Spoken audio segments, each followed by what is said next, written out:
Hi welcome to Lash class. BA English introducing ലിറ്ററേച്ചറിലെ Shakespeare in the bush എന്ന ചാപ്റ്ററാണ് നമ്മൾ നോക്കുന്നത്. അമേരിക്കൻ ആന്ത്രപ്പോളജിസ്റ്റ് ആയിട്ടുള്ള ലോറ ബൊഹന്നൻ്റെ ഒരു എസ്സേ ആണ്. നമ്മളിവിടെ ആ എസ്സേയുടെ പാർട്ട് ബൈ പാർട്ടായിട്ടൊരു സമ്മറിയും അതിലെ ഇമ്പോർട്ടൻറ്റ് പോയിൻറ്റ്സിൻ്റെ ഒരു നോട്ട്സും ആണ് പ്രൊവൈഡ് ചെയ്യുന്നത്. ആദ്യം നമുക്ക് സമ്മറി നോക്കാം. The narrator, an anthropologist, engages in a discussion with a friend at Oxford about Shakespeare's universal appeal. നമ്മുടെ നരേറ്റർ ഓക്സ്ഫോർഡ് യൂണിവേഴ്സിറ്റിയിൽ വെച്ചിട്ട് അവരുടെ ഒരു സുഹൃത്തുമായിട്ടൊരു ആർഗ്യുമെൻ്റ്, ഒരു തർക്കം നടന്ന കാര്യത്തെക്കുറിച്ചിട്ടാണ് തുടക്കത്തിൽ പറയുന്നത്. ഷേക്സ്പിയറിൻ്റെ കൃതികൾ യൂണിവേഴ്സലാണ്, അത് ലോകത്തെ എല്ലായിടത്തുമുള്ള ആളുകൾക്ക് മനസ്സിലാവും എന്ന വിഷയത്തെക്കുറിച്ചിട്ടാണ് അവർ തമ്മിൽ തർക്കമുള്ളത്. The friend argues that Americans might struggle with Shakespeare because he was very English. അപ്പോൾ ഇവരുടെ ഫ്രണ്ട് പറയുന്നത് അമേരിക്കക്കാർക്ക് ഈ ഷേക്സ്പിയറിന് അത്ര പെട്ടെന്ന് ചിലപ്പോൾ മനസ്സിലാക്കാൻ പറ്റില്ല, കാരണം ഷേക്സ്പിയർ ഇംഗ്ലീഷുകാരനായിട്ടൊരു കവിയാണ്. അപ്പോൾ അത് അമേരിക്കക്കാർക്ക് ചിലപ്പോൾ പെട്ടെന്ന് മനസ്സിലാക്കാൻ കഴിയില്ല എന്നാണ് അദ്ദേഹം പറയുന്നത്.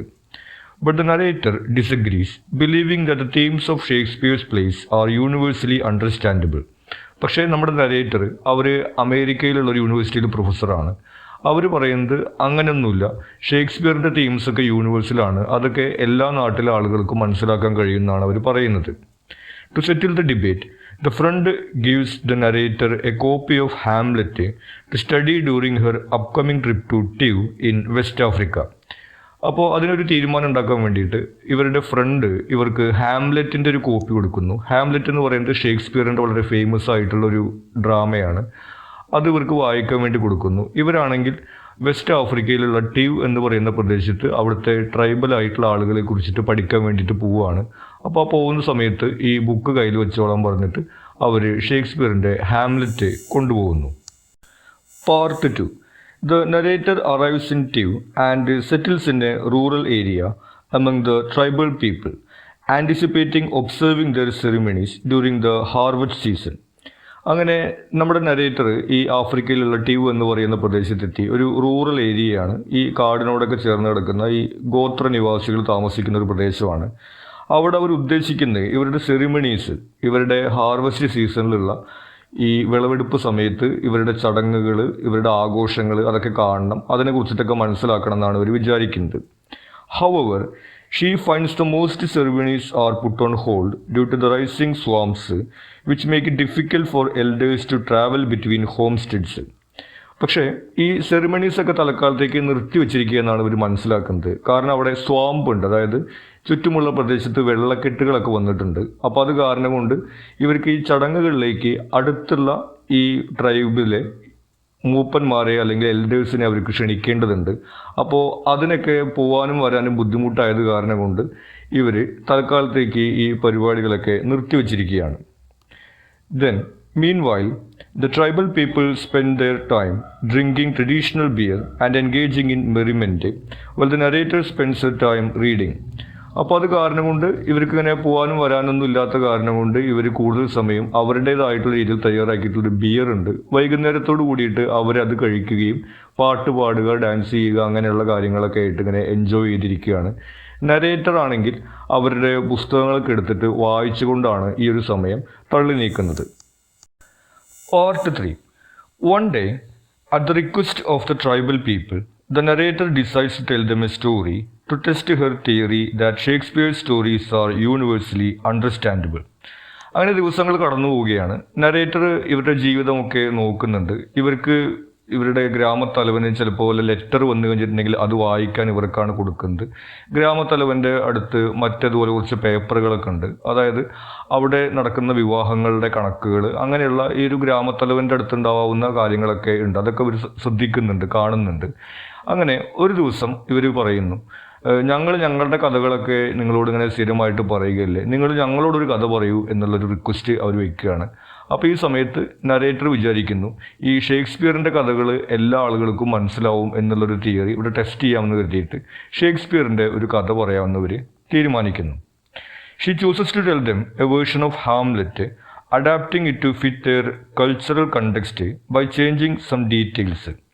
അങ്ങനെ ഷേക്സ്പിയറിൻ്റെ ഹാംലെറ്റ് ആണ് ഇവർ പറയാൻ വേണ്ടിയിട്ട് തീരുമാനിക്കുന്നത്. അവരുടെ സുഹൃത്ത് അവർക്ക് ആ ബുക്ക് വായിക്കാൻ വേണ്ടി കൊടുത്തിട്ടുണ്ടായിരുന്നു.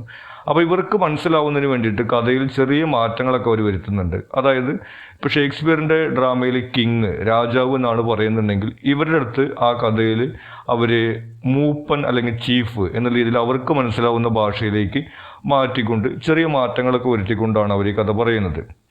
However, to her surprise, the tribal people struggled to understand the story, particularly the supernatural elements like the appearance of the ghost. പക്ഷേ ഇവരുടെ സർപ്രൈസ്, ഇവരെ അത്ഭുതപ്പെടുത്തിക്കൊണ്ട് ഇവർ പറയുന്ന ഈ കഥ ഈ ട്രൈബൽ പീപ്പിൾക്ക് മനസ്സിലാക്കാൻ അല്ലെങ്കിൽ ഉൾക്കൊള്ളാൻ വേണ്ടി കഴിയുന്നില്ല. അവരുടെ കൾച്ചറൽ ഡിഫറൻസ് ആണ് അതിന് കാരണമായിട്ട് വരുന്നത്. ഈ കഥയുടെ തുടക്കത്തിൽ തന്നെയുള്ളത് ഈ ഹാംലെറ്റ് എന്ന് പറയുന്ന പ്രധാനപ്പെട്ട കഥാപാത്രം ഒരു രാജാവിൻ്റെ മകനാണ്. അപ്പോൾ ഹാംലെറ്റിൻ്റെ പിതാവിനെ അയാളുടെ സഹോദരനാണ് കൊലപ്പെടുത്തിയിട്ടുണ്ടായിരിക്കുക ഈ രാജാവിൻ്റെ അധികാരം ലഭിക്കാൻ വേണ്ടിയിട്ട്. ഈ ഒരു കാര്യം ഈ മരിച്ചു പോയിട്ടുള്ള പിതാവിൻ്റെ ആത്മാവ് അല്ലെങ്കിൽ ഗോസ്റ്റ് വന്നിട്ട് ഹാംലെറ്റിനോട് പറയും, എന്നെ അവർ കൊലപ്പെടുത്തിയതാണെന്ന് പറയും. അതിന് ഹാംലെറ്റ് പ്രതികാരം ചെയ്യാൻ നോക്കും. ഇതാണ് അതിൻ്റെ ഒരു കഥയുടെ പ്ലോട്ട് വരുന്നത്. അപ്പോൾ ഈ ഗോസ്റ്റ് വരുന്നു, മരിച്ചുപോയ ആളുടെ പ്രേതം വരുന്നു തുടങ്ങിയ കാര്യങ്ങളൊന്നും അവർക്ക് മനസ്സിലാക്കാൻ വേണ്ടി സാധിക്കുന്നില്ല. അവർ പറയുന്നത് അതൊക്കെ നടക്കാത്ത കാര്യം എന്നുള്ള രീതിയിലാണ്.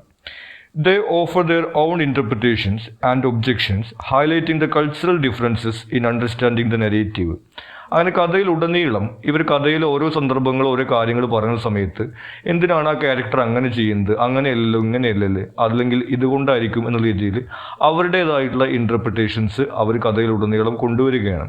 അങ്ങനെ പതുക്കെ നമ്മുടെ നരേറ്റർക്ക് മനസ്സിലാവുന്നു, അവർ വിചാരിക്കുന്ന പോലെ ഷേക്സ്പിയറിൻ്റെ കഥകൾ ലോകത്തെ എല്ലാവർക്കും മനസ്സിലാവുന്നതല്ല. ഷേക്സ്പിയറിൻ്റെ മാത്രമല്ല, എല്ലാ കഥകളിലും ഇതുപോലെ കൾച്ചറലായിട്ടുള്ള എലിമെൻറ്റുകളുണ്ട്. അവരവരുടെ കൾച്ചറിൻ്റെ മനസ്സിലാക്കാൻ കഴിയുന്ന കാര്യങ്ങൾ മാത്രമേ ആളുകൾക്ക് മനസ്സിലാക്കാൻ കഴിയുള്ളൂ എന്നുള്ള കാര്യം ഇവർ ഇതിലൂടെ മനസ്സിലാക്കുന്നു. ഈ ട്രൈബൽ പീപ്പിൾ ആണെങ്കിൽ ഇവരോട് പറയുന്നുണ്ട്, നിങ്ങളുടെ നാട്ടിലേക്ക് പോയി കഴിഞ്ഞിട്ടുണ്ടെങ്കിൽ ഇവർ ചോദിച്ചിട്ടുള്ള ചോദ്യങ്ങളൊക്കെ നിങ്ങളുടെ നാട്ടിലെ എൽഡേഴ്സിൻ്റെ അടുത്ത് ചോദിക്കണം. അപ്പോൾ അവർക്ക് മനസ്സിലാവും ഞങ്ങളിങ്ങനെ വെറുതെ കാട്ടിലിരിക്കുന്ന ആളുകളല്ല, ഞങ്ങൾക്ക് നല്ല അറിവുള്ള ആളുകളാണെന്നുള്ളത് അവർക്ക് മനസ്സിലാവും എന്നുള്ള രീതിയിലൊക്കെയാണ് ഈ എസ്സേയുടെ അവസാനം നമ്മൾ കാണുന്നത്. ഇനി ഇതിലെ നോട്ട്സാണ്. ഈ ഹാംലെറ്റിലെ കഥ ഇവരോട് പറയുന്ന സമയത്ത് അവരതിൽ ഇൻ്റർപ്രിറ്റ് ചെയ്യുന്നതിൽ ഡിഫറൻസ് ആണ് നമുക്കിതിൽ ഇമ്പോർട്ടൻറ്റ് പോയിന്റ്സ് ആയിട്ട് വരുന്നത്. ഈ പോയിന്റ്സും ഈ സമ്മറി എലാബറേറ്റ് ചെയ്തുകൊണ്ട് തന്നെ നമുക്കിതിൽ പാരഗ്രാഫ് എസ്സേ ക്വസ്റ്റ്യൻസ് ആൻസർ ചെയ്യാവുന്നതാണ്. ആദ്യത്തെ ഡിഫറൻസ് വരുന്നത് omens and witches. The two people do not believe in the survival of an individual's personality after death. ഇവിടെ ഉള്ള ആളുകൾക്ക് പ്രേതം എന്ന് പറയുന്ന ഒരു സങ്കല്പത്തിൽ വിശ്വാസമില്ല. ഒരാൾ മരിച്ചു കഴിഞ്ഞിട്ടുണ്ടെങ്കിൽ അയാളുടെ ആത്മാവ് വരുമെന്നും സംസാരിക്കുമെന്നൊന്നും അവർ വിശ്വസിക്കുന്നില്ല. They see omens as messages sent by witches. ഇനി അങ്ങനെ കാണപ്പെടുന്നത് മന്ത്രവാദികൾ അയക്കുന്ന സന്ദേശമാണെന്നാണ് അവർ വിശ്വസിക്കുന്നത്. This belief influences their understanding of the appearance of Hamlet's father's ghost. അപ്പോൾ അത് കാരണം കൊണ്ട് തന്നെ ഈ കഥയിലെ പ്രധാനപ്പെട്ട കാര്യം മനസ്സിലാക്കുന്നതിൽ ഇവർക്ക് പ്രയാസം ഉണ്ടാവുന്നുണ്ട്. ഈ കഥയുടെ തുടക്കത്തിൽ തന്നെ വരുന്നത് ഹാംലെറ്റിൻ്റെ പിതാവ് രാജാവായിരുന്ന ആൾ അയാളുടെ സഹോദരനാൽ വിഷം കൊടുത്ത് കൊല്ലപ്പെടുകയാണ് ഉണ്ടായിട്ടുള്ളത്. പക്ഷേ അയാൾ സ്വാഭാവിക മരണമാണെന്നാണ് ആളുകളൊക്കെ വിചാരിക്കുന്നത്. അപ്പോൾ ഹാംലെറ്റിൻ്റെ അടുത്ത് അയാളുടെ പിതാവിൻ്റെ ഈ ഗോസ്റ്റ് വന്നിട്ട് പറയുകയാണ്, ഞാനങ്ങനെ സ്വാഭാവികമായിട്ട് മരിച്ചതല്ല, എന്നെ വിഷം തന്ന് കൊന്നതാണെന്നുള്ള കാര്യം പറയുകയും ഹാംലെറ്റ് അതിന് പ്രതികാരം ചെയ്യാൻ വേണ്ടി ശ്രമിക്കുകയാണ് ഇതിലെ കഥയിൽ വരുന്നത്. അപ്പോൾ ഈ ഹാംലെറ്റിൻ്റെ പിതാവിൻ്റെ ഗോസ്റ്റ് വന്നു എന്ന് പറയുന്ന കൺസെപ്റ്റ് തന്നെ അവർക്ക് മനസ്സിലാക്കാൻ വേണ്ടി സാധിക്കുന്നില്ല. അപ്പോൾ അവർ ഒരു മന്ത്രവാദി ഈ ഒരു സന്ദേശം അയച്ചു കൊടുത്തു എന്നുള്ള രീതിയിലാണ് അവരതിനെ മനസ്സിലാക്കുന്നത്. Marriage customs. The two have different marriage customs, such as marrying widows and the practice of polygamy. അടുത്തതായിട്ട് ഈ കഥയിൽ വരുന്നത് മാരേജ് ആണ്.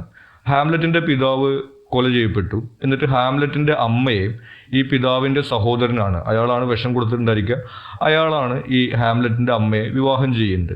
രാജാവ് മരിച്ചു, ഇയാൾ രാജാവായി ഈ പഴയ രാജാവിൻ്റെ വൈഫിനെ അയാൾ വിവാഹം ചെയ്യുകയും ചെയ്യുന്നുണ്ട്. ഈ ഒരു കാര്യത്തെ കുറിച്ചിട്ട് പറയുന്ന സമയത്തും ഇവർക്ക് വ്യത്യസ്ത അഭിപ്രായമാണുള്ളത്. നമ്മൾ ഇത് വളരെ വലിയൊരു പ്രശ്നമാണ് ഇതിൽ അവതരിപ്പിക്കുന്ന സമയത്ത് അവരുടെ കൾച്ചറിനകത്ത് ഒരാൾ മരിച്ചു കഴിഞ്ഞിട്ടുണ്ടെങ്കിൽ അയാളുടെ വൈഫിന് സഹോദരൻ വിവാഹം കഴിക്കുക എന്ന് പറയുന്നത് നോർമൽ ആയിട്ടുള്ളൊരു സംഭവമാണെന്ന രീതിയിലാണ് അവർ കാണുന്നത്. അതുകൊണ്ട് തന്നെ അതിന് പ്രതികാരം ചെയ്യേണ്ട ഒരു ആവശ്യകതയൊന്നും അവർക്ക് തോന്നുന്നില്ല. കൂടാതെ തന്നെ ഈ വിധവ എന്ന് പറയുന്ന സങ്കല്പവും അവർക്ക് വ്യത്യാസമുണ്ട്. ഇപ്പോൾ നമ്മുടെ ഒരു കൾച്ചറിനകത്ത് ഭർത്താവ് മരിച്ചു കഴിഞ്ഞിട്ടുണ്ടെങ്കിൽ കുറേ കാലത്തേക്കെങ്കിലും ഈ ഭാര്യ രണ്ടാമത് വിവാഹം ചെയ്യില്ല, കുറച്ച് കാലത്തിന് ശേഷമായിരിക്കും എന്നുള്ളതാണ്. പക്ഷെ അവരെ സംബന്ധിച്ചിട്ട് അങ്ങനെ വെറുതെ സമയം പാഴാക്കേണ്ടതില്ല, എന്തിനാ 1-2 വർഷമൊക്കെ കാത്തിരിക്കുന്നത് എന്നുള്ള രീതിയിലാണ് അവർ പറയുന്നത്. This affects their interpretation of Hamlet's mother's remarriage and the significance of marrying within certain social circles. അപ്പോൾ അത് കാരണം കൊണ്ട് തന്നെ ഹാംലെറ്റിന് ഇതിൽ ഒരു എതിർപ്പുണ്ട്. ഹാംലെറ്റിൻ്റെ പിതാവ് മരണപ്പെട്ടതിന് ശേഷം ഹാംലെറ്റിൻ്റെ പിതാവിൻ്റെ സഹോദരനെയാണ് അമ്മ വിവാഹം ചെയ്യുന്നത്. ഈ കാര്യത്തിൽ ഹാംലെറ്റിൻ്റെ എതിർപ്പുള്ളത് അത് എന്തിനാണെന്നുള്ള കാര്യം ഇവർക്ക് മനസ്സിലാക്കാൻ വേണ്ടി സാധിക്കുന്നില്ല. മറ്റൊന്ന്, ഹാംലെറ്റിന് ഓർഫീലിയ എന്ന് പറയുന്ന ഒരു പെൺകുട്ടിയുമായിട്ടൊരു പ്രണയം ഉണ്ടായിരുന്നു. ഈ രാജാവിൻ്റെ സഭയിലുള്ള ഒരാളുടെ മകളാണ്. അപ്പോൾ ഈ രാജാവിൻ്റെ സഭയിലുള്ള ആളെ പ്രണയിക്കുന്നതിലുള്ള ഒരു പ്രശ്നം ഇവർക്ക് മനസ്സിലാവുന്നില്ല. അതായത് രാജാവ് സാധാരണഗതിക്ക് രാജകുമാരിമാരെയാണ് വിവാഹം കഴിക്കുക, സാധാരണക്കാരികൾ വിവാഹം കഴിക്കില്ല എന്നുള്ളൊരു കൺസെപ്റ്റ് അത് ഇവർക്ക് മനസ്സിലാക്കാൻ വേണ്ടി സാധിക്കുന്നില്ല. അതുകൊണ്ട് തന്നെ ആ പ്രണയത്തിൽ എന്താണ് ഇത്രയധികം കോംപ്ലക്സിറ്റി, സങ്കീർണത ഉള്ളത് എന്നുള്ള രീതിയിലാണ് അവർ ചോദിക്കുന്നത്. അടുത്ത point, madness. The thieves see madness as being caused by either witchcraft or encounters with supernatural beings in the forest. ഇനി മാഡ്നസിനെ കുറിച്ചിട്ട് ഇവർ പറയുന്നത് ഒന്നുകിൽ ആരെങ്കിലും മന്ത്രവാദം ചെയ്തിട്ടാണ് ഒരാൾക്ക് ഭ്രാന്ത് വരുന്നത്, അതല്ലെങ്കിൽ ഈ കാടിനകത്തുള്ള എന്തെങ്കിലും സൂപ്പർ നാച്ചുറൽ തിങ് കണ്ട് പേടിച്ചിട്ടായിരിക്കും ഭ്രാന്ത് വരുന്നത്. ഇതല്ലാതെ അതിന് വേറൊരു കാരണം അവർക്ക് ഉൾക്കൊള്ളാൻ വേണ്ടി കഴിയുന്നില്ല. This influences their interpretation of Hamlet's behavior and the reasons behind it. അപ്പോൾ ഈ കഥയിൽ ഹാംലെറ്റിന് തൻ്റെ പിതാവ് കൊല ചെയ്യപ്പെട്ടതാണെന്നുള്ള വിവരം കിട്ടുന്ന സമയത്ത് ഇയാൾ പ്രതികാരത്തെക്കുറിച്ചൊക്കെ ചിന്തിക്കുന്ന സമയത്ത് ഇയാളുടെ മാനസിക നിലയൊക്കെ തെറ്റിയ രീതിയിലുള്ള രംഗങ്ങൾ ഈ കഥയിൽ വരുന്നുണ്ട്.